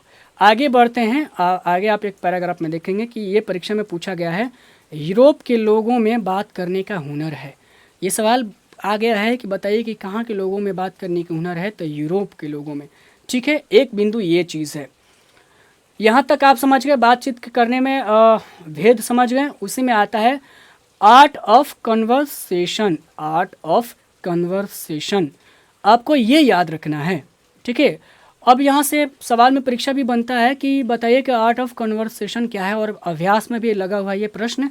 तो हम इस पे बातचीत करेंगे, बहुत सिंपल में बात करेंगे। तो आगे आपने देख लिया भेद में, आपने स्कूल के अगर लड़के हैं तो वो किस तरीके से बात करते हैं। फिर उसके बाद देखते हैं कि उसमें आता है आर्ट ऑफ कन्वर्सेशन, यानी बातचीत करने की कला, ठीक है। तो इसमें क्या होता है, इसमें होता है कि आपको शुद्ध शुद्ध बातें की जाती हैं और साहित्यिक बातें की जाती हैं। आर्ट ऑफ कन्वर्सेशन का अर्थ होता है कि बातचीत करने की कला। और ये कहाँ देखी जाती है, आपको काव्य कला प्रवीण विद्वान मंडली में। अगर मतलब ये कहाँ देखी जाती है, आर्ट ऑफ कन्वर्सेशन विद्वानों की मंडली जो होती है वहाँ पर देखी जाती है। जो काव्यकार हैं, जो लेखक हैं, उनके जो गोष्ठियाँ होती हैं वहाँ पर ये आर्ट ऑफ कन्वर्सेशन देखने को मिलता है। यानी बातचीत करने की जो कला होती है, साहित्यिक भाषा, इसको एक वर्ड में याद रखिए कि यानी उसमें आप अनर्गल बातें नहीं कहेंगे, इधर उधर की बातें नहीं करेंगे, बिल्कुल शुद्ध भाषा जो है ना, शुद्ध शब्दावली का इस्तेमाल करेंगे। लगेगा कि यार कहाँ का महान आदमी आ गया है। इसका भी थोड़ा सा यहाँ मजाक भी उड़ाया गया है, ठीक है। लेकिन आपको इतना ही याद रखना है कि आर्ट ऑफ कन्वर्सेशन का अर्थ होता है बातचीत करने की कला, जिसमें शुद्ध शुद्ध बातें कही जाती हैं, शुद्ध शब्दावली का इस्तेमाल किया जाता है। और इसको कहाँ ज़्यादातर देखा जाता है, काव्य मंडलियों में देखा जाता है, किसी प्रतिष्ठित को गोष्ठियों में देखा जाता है, विद्वानों की मंडलियों में देखा जाता है। आर्ट ऑफ कन्वर्सेशन आपका आंसर इतना हो गया, ठीक है। 2 से 3 लाइन लिखना होता है। आर्ट ऑफ कन्वर्सेशन का दूसरा नाम क्या है, इसको क्या बोलते हैं, सुहृदय गोष्ठी, ठीक है। और इसको समझ में रखना है, नहीं नाम नहीं कह सकते हैं, बल्कि ये कहाँ पर देखा जाता है, विद्वान मंडली में, जहाँ पर आर्ट ऑफ कन्वर्सेशन की बातें होती हैं, तो उस मंडली को क्या बोलते हैं, सुहृदय गोष्ठी, ठीक है। सुहृदय गोष्ठी, गोष्ठी का मतलब होता है कुछ लोग किसी बिंदु पर बातचीत जब करते हैं ना, कोई हल निकालते हैं, किसी बिंदु पर बातचीत करते हैं मंडली बनाकर, उसी को गोष्ठी बोलते हैं। ये भी आप एक शब्द याद रख सकते हैं। इतना आपको याद रखना है सारांश में भी, और एक इसको हाईलाइट करके पंक्तियों में याद रखना है। आगे बातचीत के भेद में बात करते हैं कि जब 25 वर्ष के जो लड़के होते हैं या कोई भी होता है, लड़कियां होती हैं, तो उनमें जो बातचीत होती है ना कहीं गंभीर बातें होती हैं। क्यों होती हैं? अभी तो आप 16 से 18 वर्ष के हैं, अभी मान लीजिए हैं, ठीक है। अभी आपकी बातों में कोई दम नहीं मिलेगा। इसमें लिखा भी है कि 16 से जो 25 के नीचे के उनकी बातों में कोई दम नहीं रहता है, वो कोई गंभीर बातें नहीं करेंगे। या तो अगर बातचीत भी करेंगे तो इधर उधर की बातें करेंगे, उनकी बात में कोई जान नहीं रहेगा। या तो स्कूल की बातें करेंगे, इधर उधर के खाने पीने की बातें करेंगे, घूमने की बातें करेंगे, लेकिन जिम्मेवारी भरी बातें नहीं करेंगे। जिम्मेवारी भरी बातें कब होती है? 25 वर्ष के बाद होती है, यानी उस उम्र में होती है। आपको एक बिंदु इसको याद रखना है यहाँ पर जो मैंने हाईलाइट करके रखा है। 25 वर्ष के ऊपर वालों की बातचीत अवश्य कुछ न कुछ सार गर्भित, यानी उसमें कुछ बातें हैं, जिम्मेवारी भरी बातें हैं, कुछ मीनिंगफुल बातें हैं होगी। अनुभव और दूरदेशी से खाली ना होगा, यानी उसमें अनुभव की बातें होंगी। जैसे मैं जिस अभी उम्र से गुजर रहा हूँ, इस उम्र से गुजर रहा हूँ, तो मेरी देखिए हम लोग क्या है ना, अभी आपको पता नहीं चल रहा होगा कि आपके दिमाग पर टेंशन नहीं मालूम चल रहा है। आपको सिर्फ एक फोकस होगा कि मुझे किसी हाल में 12th की एग्ज़ाम जो है उसको पास करना है और अच्छे नंबर से पास करना है। आपके दिमाग में बस यही चल रहा होगा, इसके अलावा कुछ नहीं। और ज़्यादा से ज़्यादा चलेगा तो क्या चलेगा? हल्की फुल्की बातें जो हैं जिसमें कोई बातचीत नहीं होती है, मनोरंजन की बातें चलेंगी, इसके अलावा कोई नहीं चलेगा। तो 25 वर्ष की उम्र वालों में कुछ सारगर्भित बातें होती हैं, अनुभव की बातें होती हैं, आपको ये हाईलाइट में भी याद रखना है। और ये सवाल में पूछ सकता है कि बताइए कि किस उम्र में आने के बाद सारगर्भित बातें या अनुभव की बातें होती हैं? तो 25 में, और नहीं होती हैं कहाँ? तो 25 से कम उम्र के, ठीक है, याद रखना है। अब आगे बढ़ेंगे अपने पाठ इसमें बातचीत में, तो यहाँ पर दिलजोई का याद रखना कि इसका अर्थ क्या होता है, ठीक है ना। दिलजोई का अर्थ होता है आपका मन बहलाने वाला, यानी दिल को बहलाने वाला को दिलजोई बोलते हैं। आपको इतना इसका अर्थ याद रखना है, बाकी कोई इम्पोर्टेंट नहीं है। जो मैंने बता दिया वही इसमें मेंशन किया हुआ है। जो मैं आपको बता रहा हूँ ना बोल बोल कर, वही चीज़ें यहाँ पर लिखी गई है। तो आपको ये घबराना नहीं है कि मैं बताने जा रहा हूँ बाकी सब छोड़ते जा रहा हूँ, नहीं। आपको प्रसाद लेना है। अभी पूजा पाठ कैसे होता है, पूजा पाठ में कहाँ से धूप अगरबत्ती सब जुटाया जाता है, उसको ध्यान नहीं देना है, बल्कि आपको प्रसाद लेकर खा लेना है। मैं वही प्रसाद आपको दे रहा हूँ। तो इस तरीके से आपने देख लिया कि 25 की उम्र में अनुभव की बातें होती है। अब यहाँ से पूरा का पूरा सिस्टम चेंज होता है। सिस्टम मतलब शैली चेंज होती है इसका। इस निबंध के 3 देखिए, हम लोग शैली की बात देख लिए, सॉरी अभी तक 3 देखे हैं ना। एक बात वाक शक्ति के बारे में क्या है, दूसरा विद्वानों की मत देख लिया, तीसरा हम लोग देख लिया उसका भेद देख लिया, बातचीत का भेद कि कौन से लोग किस किस के उम्र के लोग क्या क्या बातें करते हैं। अब चौथा समापन में जो आते हैं उपसंहार में, देखिए यही होता है जब निबंध आप लिखने जाएंगे ना। देखिए परीक्षा में पूछता है कि निबंध लिखने जाते हैं तो उसमें दे देता है, मैट्रिक में दिया है निबंध में कि पहले भूमिका लिखिए, फिर उसके बारे में लिखिए, अलग अलग 4-5 बिंदु दिया रहता है, ठीक है। उपसंहार लास्ट में निबंध में लिखना होता है। तो यही है कंक्लूजन। उपसंहार या कंक्लूजन क्या है उसको देखिए यहाँ पर राइटर दिया हुआ है। आपको एक शैली भी मैं बता रहा हूँ कि निबंध में कौन सी शैली यहाँ पर है। समझ रहे हैं ना कि निबंध लास्ट पॉइंट पे चल रही है, अभी निबंध चल रहा है। उम्मीद है कि आप इस चीज़ को भी समझ रहे हैं कि शैली फॉर्मेट क्या होता है, निबंध में ऐसा होता है, और लिखना भी है आपको, तो आप समझ जाएंगे कि अच्छा लास्ट में क्या चीज़ लिखना है, ठीक है। तो अब लास्ट में आते हैं कि राइटर जब कहते हैं, बालकृष्ण भट्ट कहते हैं कि बातचीत तो ठीक है, बहुत तरीके की बातचीत होती हैं, लेकिन सबसे उत्तम बातचीत कौन है? और ये परीक्षा में सवाल कितने बार बने हैं भाई। तो अब यहाँ पर देखिए थोड़ा सा पेन घुमा देता हूँ। इसलिए सबसे उत्तम प्रकार की जो बातचीत है ना, बातचीत करने का हम यही समझते हैं कि हम वह शक्ति अपने में पैदा कर सकें कि अपने आप बात कर लिया करे। यानी अपने आप बात करना क्या है, सबसे उत्तम बातचीत है। इसको याद रखना है कि सबसे उत्तम बातचीत क्या है, स्वयं से बात, अपने आप मतलब स्वयं से बात करना है। अपने आप की जगह स्वयं दे देगा। स्वयं से बातचीत करना, अपने आप में बात करना सबसे उत्तम बातचीत है। और इसका संदर्भ दिया गया है कैसे? ऐसे तो लोग आपको पागल समझेंगे, अगर आप लोग बैठे हुए हैं आस-पास में, आप खुद से बात कर रहे हैं, जैसे कुछ लोग बात करते हैं तो कहेंगे कि ये पागल है, ये भी तो होता है ना। लेकिन अपने से बातचीत करने का अर्थ हुआ कि मनन करना, चिंतन करना। जब आप एकांत में होते हैं तब आप अपने आप ऊपर फोकस करते हैं कि आप क्या चीज़ हैं। आप परीक्षा 12वीं की परीक्षा की तैयारी कर रहे हैं, आपने कौन कौन से सिलेबस में कौन कौन से चैप्टर क्लियर कर लिए हैं, कहाँ आपको ज़्यादा ध्यान देने की ज़रूरत है, क्या आपका छूट रहा है, कौन से आपको चीज़, कौन सी चीज़ है जो आपसे आपके अपने टीचर से पूछना है। इन सारी चीज़ों को आप डिस्कस करते हैं, यानी खुद से डिस्कस करते हैं। उसी को होता है स्वयं से बातचीत करना। पागल वाली बात नहीं, बल्कि इसी को ओरिजिनल बात का, अब बहुत बिल्कुल सही बात है ये। जब आप देखिएगा कभी कभी ऐसा होता है, जब आप एकांत में बैठकर स्वयं से बातचीत करते हैं, मतलब उसको एक वर्ड में मैं अगर कहूँ आगे बढ़कर तो उसको चिंतन कहते हैं। स्वयं से बातचीत करना, चिंतन करना। इसमें नहीं लिखा हुआ है, मैं आपको वो संदर्भ दे रहा हूँ कि वो चिंतन, चिंता नहीं, चिंतन। चिंतन और चिंता में अंतर है। चिंता मतलब नेगेटिव, नकारात्मक, कैसे परीक्षा पास होगा, मेरा हिंदी छूट रहा है, मेरे चैप्टर पूरा नहीं हुए हैं, स्कूल के टीचर नहीं बता रहे हैं, यार अपने से पढ़ रहा हूँ समझ में नहीं आ रहा, बातचीत इतना इतना भारी है ना कि समझ ही में नहीं रहा क्या लिखा हुआ है। पढ़ो तो कुछ समझ में आता है, नहीं समझ में आता है तो फिर आप क्या करते हैं, यार टारगेट जो है, ये किताब जो है उससे 1 नंबर का प्रश्न मैं रट्टा मार रहा हूँ, उसमें प्रश्न देख रहा हूँ। ये सब क्या है, चिंता हो गया। लेकिन मैं जो अभी आपको बता रहा हूँ, इसको देखने के बाद आपकी चिंता दूर हो जाएगी और फिर क्या होगा, आप चिंतन कर पाएंगे। करे वाह, जिस चीज़ को मैं मुश्किल समझ रहा था वो आसान हो गया।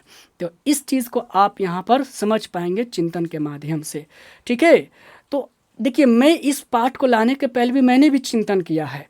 चिंतन यही किया है कि मैं आपको कैसे बताऊं, आपको कैसे समझाऊं, मैं अपने भाई बहनों को कैसे समझाऊं इस पाठ को भाई, कि वो आसानी से समझ जाए और उनको पूरा पाठ भी नहीं पढ़ना पड़े, इसकी शैली क्या है वो भी नहीं जानना पड़े, और फिर वो सीधे चीज़ भी ग्रहण कर ले, यानी दही से मक्खन सीधे निकाल लें।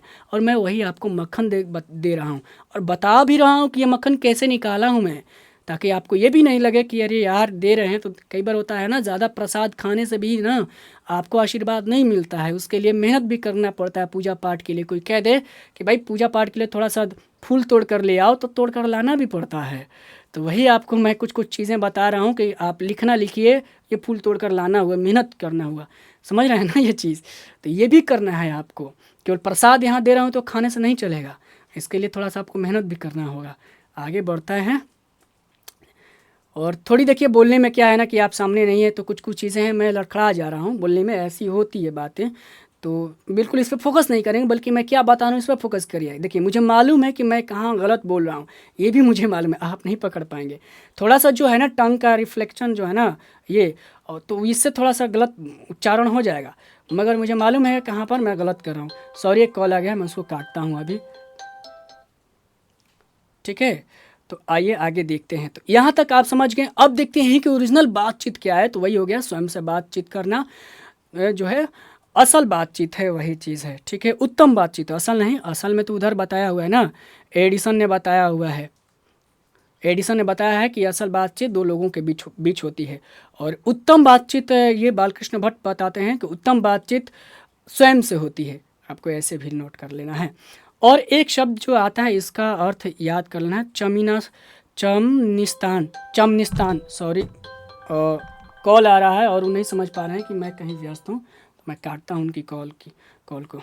ठीक है, चूँकि क्लास चल रही है, कॉल आ रहा है, एक देखिए कॉल आ रहा है तो मैं इसलिए काट दे रहा हूँ।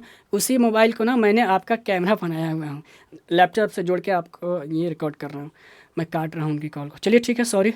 और यहाँ पर आप देखिए तो ठीक है, ये चमिनस्तान जो है इसका अर्थ होता है यानी बागवानी, बगीचा। ठीक है, इतना आपको याद रखना। चमन मतलब होता है ना बाग बगीचे, फूल पत्तियों से भरा हुआ जगह, एरिया को क्या बोलते हैं, चमिनिस्तान। यहाँ पर देख लीजिए, और इसमें दिया हुआ है, अर्थ दिया हुआ है हरे भरे बागों का इलाका। वही बोला ना, बाग बगीचा, हरे भरे इलाका। ठीक है, याद रखना है, इसको याद रखिएगा, ये पूछा जा सकता है।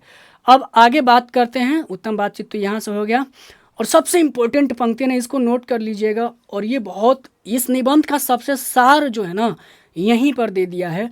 और मुझे लगता है कि इसको मैंने बहुत बढ़िया से देखा है, आपको भी देखना होगा, और मैं समझाता हूँ। देखिए, पहले इसको पढ़ते हैं।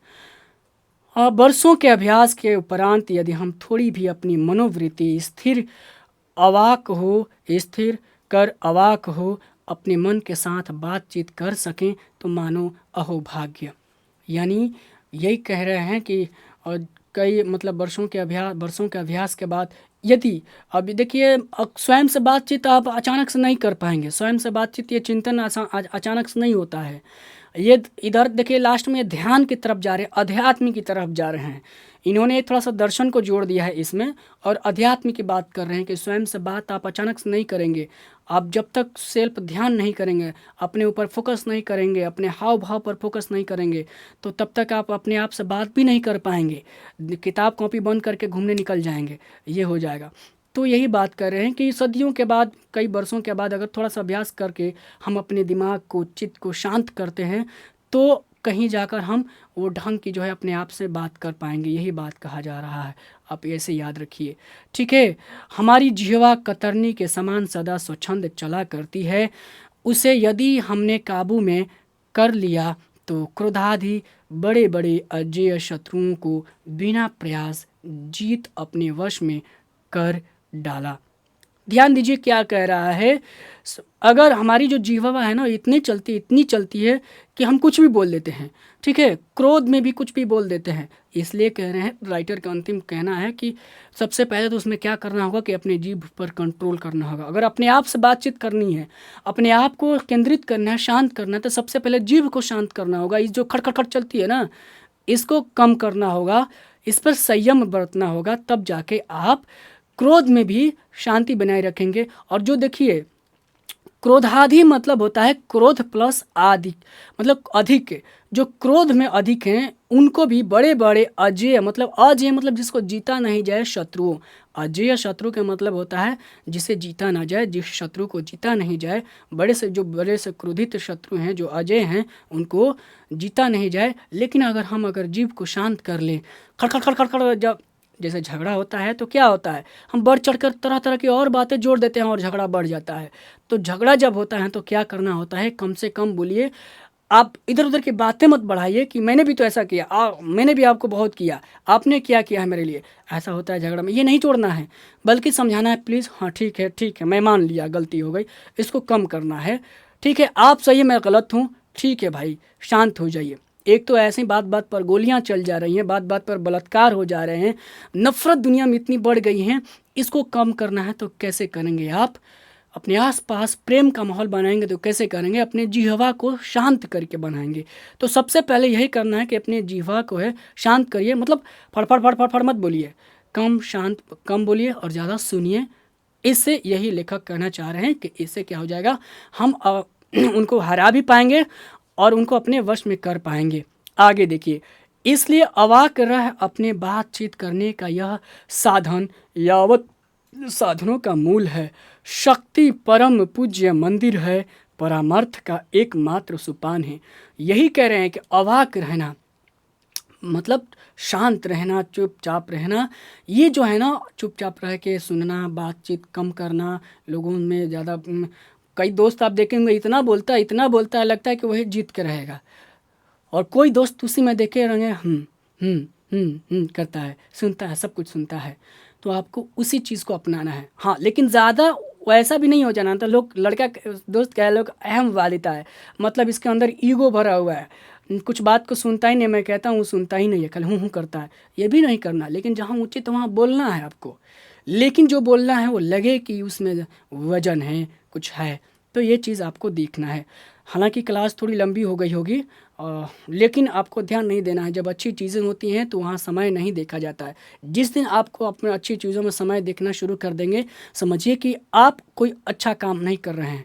वैसे भी आपको जिस चीज़ में इंटरेस्ट होता है, आपको तो मालूम है कि आप भूल जाते हैं कि खाना क्या होता है, पीना क्या होता है, इवन पेशाब करना भी भूल जाते हैं। मैं तो भूल जाता हूँ, मैं झूठ नहीं हकीकत बोल रहा हूँ। अभी मुझे वॉशरूम ही लगी है, लेकिन क्लास शुरू से करने से पहले, लेकिन मैं आपको बता रहा हूँ क्यों, क्योंकि मुझे रुचि है, मुझे आपको बताने में रुचि है। और ऐसा नहीं है, मैं इस चीज़ को, मैं माँ कसम बताता हूँ, मैं इस चीज़ को आपको बताने के चक्कर में बहुत कुछ सीख गया। आज ज़िंदगी भर मैं भी नहीं भूलने वाला हूँ। मैं बताता हूँ, अभी तक मैंने खुद इस चीज़ को भी आपको समझा रहा हूँ यहाँ पर देखिए, लेकिन इससे पहले मैं खुद नहीं पढ़ा हूँ इसको ढंग से। हाँ, लेकिन जो मैं पढ़ा हूँ ना उसी को देखिए, जो बातें कर रही हैं वो तो मुझे इसीलिए क्यों बता रहे हैं सब, क्योंकि मैं 25 का हो गया हूँ। 25 के जैसे भी आप हो जाएंगे ना, तो इस तरीके से आप भी बातें करने लगेंगे। लेकिन उससे पहले जो मैं बातें कह रहा हूँ, ये जो लेखक बातें कह रहे हैं ना कि अपने जिह्वा पर कंट्रोल रखना है, अपने आप को शांत रखना है, अवाक की स्थिति में ले चलना है, तो ऐसा आपको पहले 25 की उम्र से पहले करना होगा। तब जाके 25 के होते होते आप मेरी तरह भी बिना पढ़े भी बहुत सारी चीज़ें कह सकते हैं। राइट? ठीक है, उम्मीद है आपको अच्छा लग रहा होगा। तो यही चीज़ है। तो इस लाइन का मतलब यही समझ गए। आप खुद से पढ़िएगा, आपको नहीं समझ में आएगा कि ये क्या कह रहे हैं, क्योंकि इसमें क्या है ना, क्लिष्ट शब्दों का इस्तेमाल किया गया है, संस्कृत निष्ठ शब्दों का इस्तेमाल किया गया है, तो समझ ही नहीं पाएंगे। इसलिए मैं आपको आसान भाषा में समझा रहा हूँ। तो वही क्या है, परम पूज्य मंदिर है, परमार्थ का एकमात्र सोपान है। एक पंक्ति में 1 नंबर का प्रश्न ऐसे भी बन जाता है कि अवाक रहने से क्या फ़ायदा होता है, वो किस स्थिति में ले जाता है, तो आपको परम पूज्य मंदिर के रूप में ले जाता है, परमार्थ का रूप में आपको ले जाता है। तो ये आप सारांश में जोड़ लीजिएगा कि अहम बातचीत क्या होता है, स्वयं से बात करना, चिंतन करना।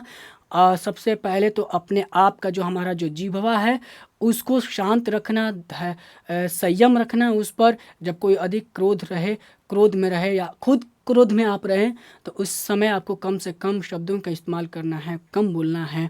यही जो चीज़ है आपको उत्तम बातचीत की तरफ लेकर जाता है। कई बार देखते हैं लोग बातचीत करते करते करते झगड़ा कर लेते हैं। क्यों कर लेते हैं? क्योंकि उनके जिह्वा पर संयम नहीं रहता है। तो इस चीज़ को भी आपको ध्यान रखना है। इस निबंध का उम्मीद है कि आप समझ गए हैं कि यही जो चीज़ है। यहाँ तक आप निबंध का सारांश भी समझ चुके होंगे, मूल पंक्तियाँ हैं उसको भी देख चुके होंगे। परीक्षा में बस इतने ही जानना है कि कौन कौन से प्रश्न बनते हैं। ठीक है, वो वहीं से बनते हैं, बीच से ही ज़्यादातर पूछे जाते हैं। पंक्तियाँ 4 से 5 नंबर के पूछी जाती हैं, तो पंक्ति यहीं से आ जाती हैं। ठीक है, निबंध के कोई शब्द पूछ देगा उसमें से, तो वहीं से आती हैं। तो जो मैंने बता रहा हूँ ना, मैं बता रहा हूँ वो सारी परीक्षा की दृष्टि से ही बता रहा हूँ।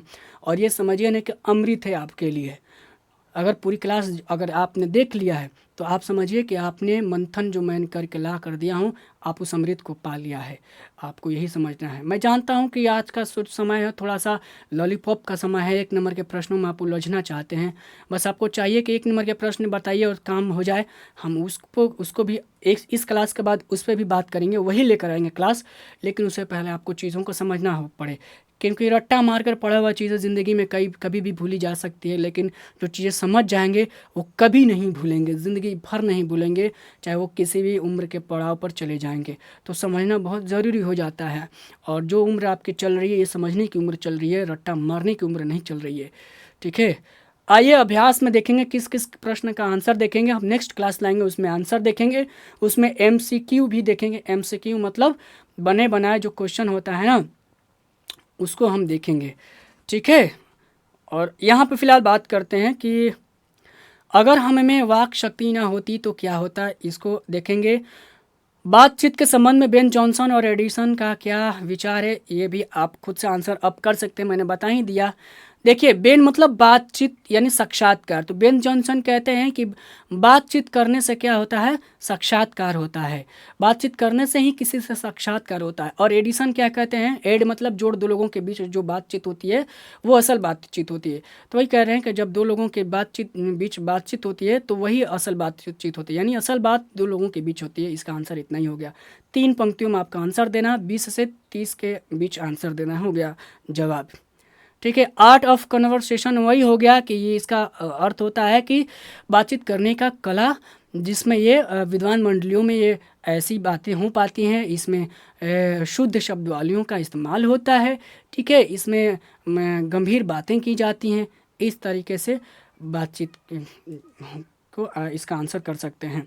ठीक है, सुहृदय गोष्ठी भी इसको बोलते हैं। ऐसे इतना ही आपका आंसर हो गया। 3 इस प्रश्नों को देखेंगे जो हमारी परीक्षा की दृष्टि से सही है। और व्याख्या में ये देखेंगे, सच है जब तक मनुष्य बोलता नहीं तब तक उसका गुण दोष प्रकट नहीं होता। पहले ही हमने इस बात को देख लिया है। हाँ भाई, वो तो समझ लिया ना कि अगर बातचीत नहीं करेंगे तो फिर बोलेंगे ही नहीं, तो फिर आप कैसे ये कैसे मालूम चलेगा कि आप कैसे विचार के लोग हैं, गलत हैं या सही हैं। तो इससे गुण दोष पता चलता है। जब किसी से बात करते हैं तो एक ही बात में लगता है, अरे वाह क्या आदमी मिला मेरे को, और फिर आपसे उसकी दोस्ती हो जाती है। और कोई ऐसे मिलता है टेढ़ी आवाज़ बात करता है, यानी बात करता तभी तो समझ पाते हैं ना कि वो बहुत हम घमंडी है। तो ऐसी बातें, तो ये है व्याख्या करना। इसका फॉर्मेट होता है, आगे पीछे क्या होता है वो समझ लेंगे तो सब कुछ आसान हो जाएगा। और मैं एक ऐसी क्लास लाऊंगा ना, मास्टर क्लास, जिसमें आप समझ पाएंगे ना कि परीक्षा बस कितना नंबर लाना है वो मैं तय कर दूंगा आपको।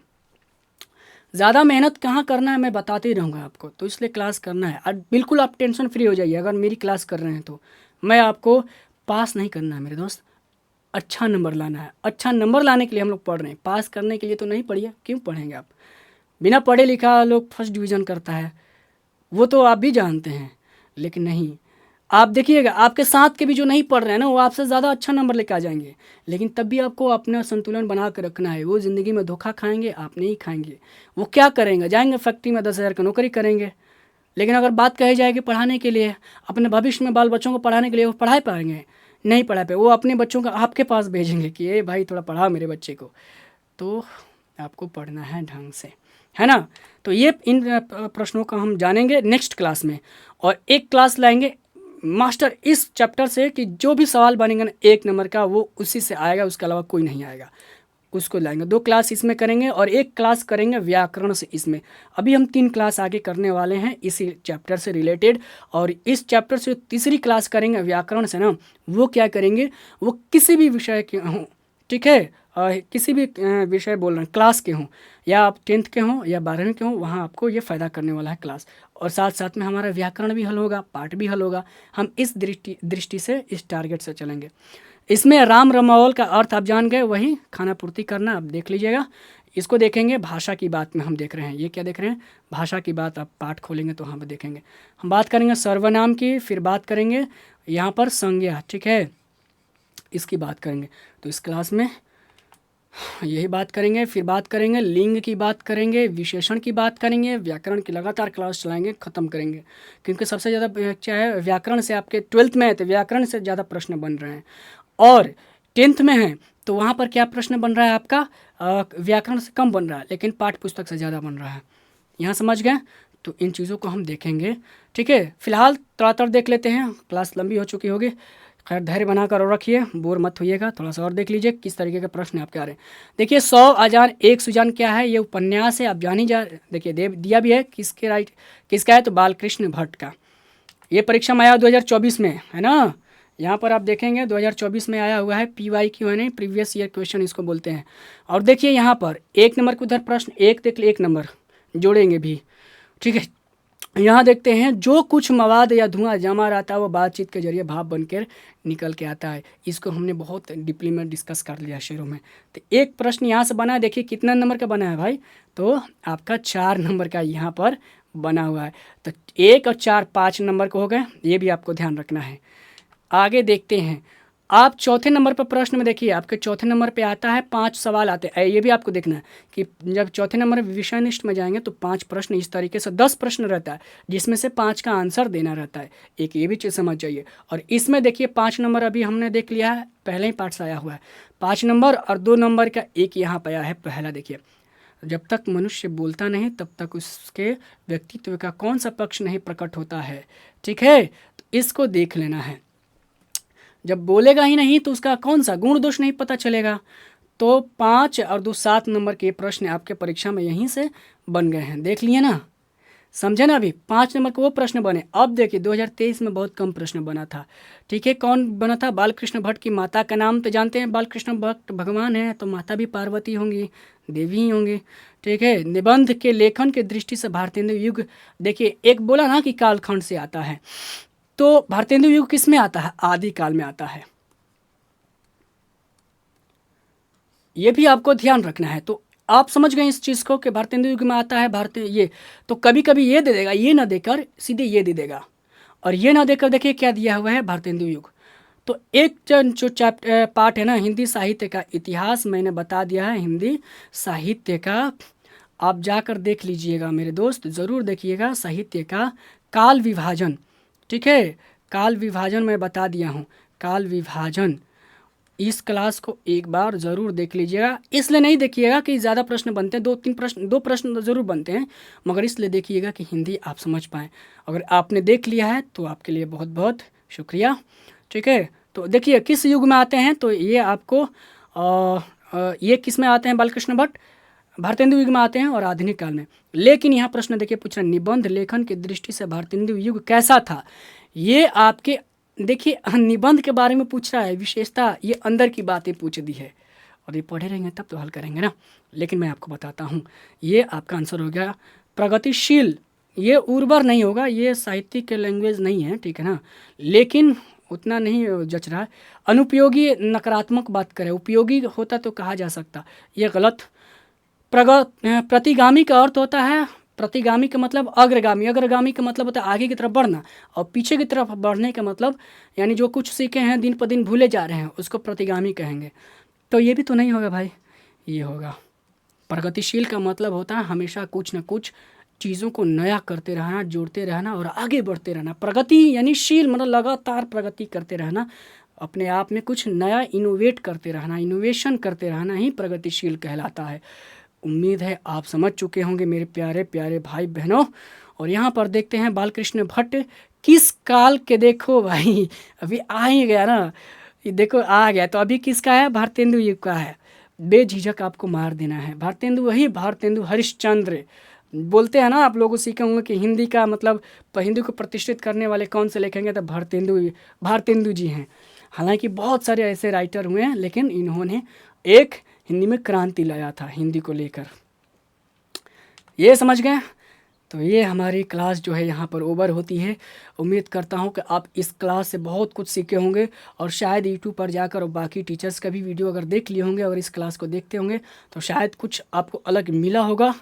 मैं आपसे यही रिक्वेस्ट करना चाहता हूँ कि प्लीज़ क्लास को जब भी देखिएगा धैर्य बना कर देखिएगा। क्लास मेरी लंबी होती ज़रूर है, और हालांकि मैं बाद में आपको थोड़ा सा कम क्लास में समय कर दूंगा, लेकिन अभी तो नहीं हो पाता है। मैं कोशिश कर रहा था, हो जाएगा सब कुछ। लेकिन उम्मीद है कि आपको अच्छा लगा होगा। कमेंट करके मुझे इतना बता दीजिए कैसा लगा, और नोट्स ज़रूर बनाइएगा, सेल्फ नोट बनाइएगा, अपना अपना खुद का नोट बनाइएगा ज़िंदगी भर के लिए, हर किसी भी विषय में वो काम का आता है, ठीक है। और अपना नोट किसी को दीजिएगा नहीं प्लीज़, नहीं तो वो नोट आपका भूल जाएगा, गुम हो जाएगा। खुद मेहनत किए हैं तो खुद कहीं रखिएगा। हाँ बता दीजिएगा ऐसे बना लो बाबू, लेकिन मत दीजिएगा नोट। मैं इसको भोगी हूँ, मैं बता देता हूँ आपको। नोट्स आपके मिलेंगे नहीं फिर जब जाएंगे हाथ से। तो दूसरी बात कि अपने दोस्तों को बताइए, शेयर करिए। इवन जो आपके छोटे भाई हैं मैट्रिक में, उनको भी बताइए। हम अभी तक तो नहीं किया है मैट्रिक का क्लास अपलोड, लेकिन मैं अभी कुछ जल्द शुरू करने वाला हूँ, मैट्रिक को ले आ रहा हूँ, ठीक है। तो उसको भी जल्द से जल्द। मैट्रिक का तो इतना आसान है, इतना आसान है कि कहिए मत, बहुत आसान है, कुछ नहीं करना है उसमें। ऐसे ही गद्यांश 2-2 देता है, 20 नंबर तो फिक्स है। मैं 20 नंबर ऐसे बता दूंगा ट्रिक से कि वो कभी भी ज़िंदगी में गलत कर ही नहीं सकता है, वो कभी नहीं करेगा परीक्षा में, कितना भी वो डिस्टर्ब क्यों ना हो परीक्षा में बैठा हो। जिसको होता है ना क्लास में बैठने के बाद दिमाग डिस्टर्ब हो जाता है, तो वो भी उस स्थिति में भी वो हल करके आएगा, मैं उसको बताऊंगा। तो आप 10वीं का क्लास में जो बच्चे पढ़े उनको भी शेयर कर दीजिए, क्लास का माहौल बनाइए। तब हम लाइव बात करेंगे, जहाँ पर वहाँ पर डायरेक्ट आप कमेंट भी करेंगे और मैं आपको जवाब भी दूंगा। वैसे मैं बाद में आपको जवाब भी दे सकता हूँ, दिख कर कमेंट ज़रूर दे दूँगा, ठीक है। उम्मीद है आप प्यार देंगे, आपको ये क्लास अच्छी लगी। तब तक के लिए जय हिंद, जय भारत, मस्त रहिए।